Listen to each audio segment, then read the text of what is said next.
Hi friends, how do you do? We are really happy with the support that you give to this channel.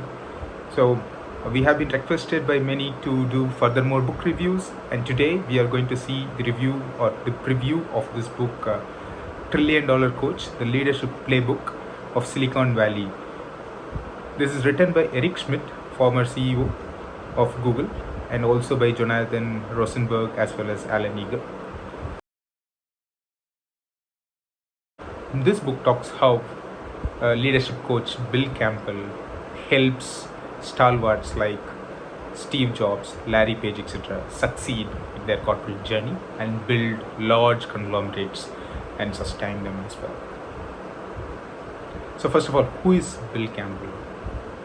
So, Bill Campbell is a football coach who later turned into this coaching business, as well as he was having some active roles in companies like Kodak, and later he became the vice president of marketing, as well as he was also in the board of Apple. So what are we going to see now?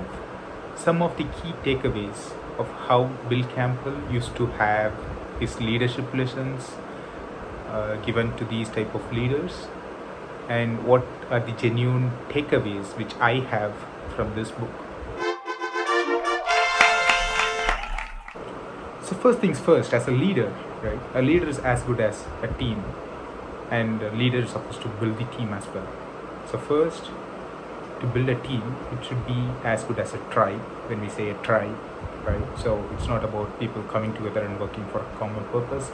It's also people who stand for each other, who protect the tribe members. So to build a strong tribe is something the leader should take care of. The second key takeaway is how to start a meeting, right? So usually in corporate, we just directly give the context. This is what is the outcome that is required from the meeting, and we directly jump into the talking about pros and cons, weighing options, and then building common consensus and going towards a conclusion. But that's exactly what Bill Campbell doesn't like the team to do. So the first question that he recommends leaders to ask is, how did they spend the vacation? How did the team spend the vacation? How did the team enjoy their weekends? Something of that sort. This is more to understand the people, first listen to the people, calm them out, and also try making them feel valued, and pay attention to each and every person's details, and get the communication as well as get the relationship moving forward much more personal to start the meeting with, rather than going and diving into the professional part. And this definitely helps people. We have experienced it multiple times. This personal connect helps people to come out of the shell, break the shackles, break the hierarchy structures, and directly give their invaluable inputs for the meeting. The third key takeaway is how to build communities inside as well as outside the workspace. So we all know that places become stronger when people are connected very well. It could be professional topics, it could be non-professional, it could be games, it could be sports, whatever, right? So how to have a great environment so that people with common interests come together and form communities inside as well as outside work. So this definitely has a very positive impact on the work that they do, as well as the outcomes could be really great. So once people get connected, then there's a drastic improvement in how they collaborate, as well as how they produce results together, how they ideate together, how they brainstorm together. All has a positive effect on the organization growing. The fourth key takeaway is to identify the biggest problem that we want to solve in any meeting. Identify the elephant in the room, put it at the center of the discussion, tackle it, solve it first. So obviously there may be many negatives also in the meeting. There would be many risks, mitigations, etc. Don't dwell on it much. Try to move fast, tackling the negatives, and solve the biggest problem in the room.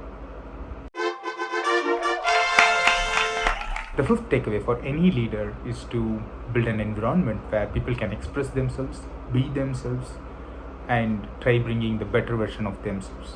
So obviously we might have seen many places where there could be some of the very high performers who contribute negatively to the team culture.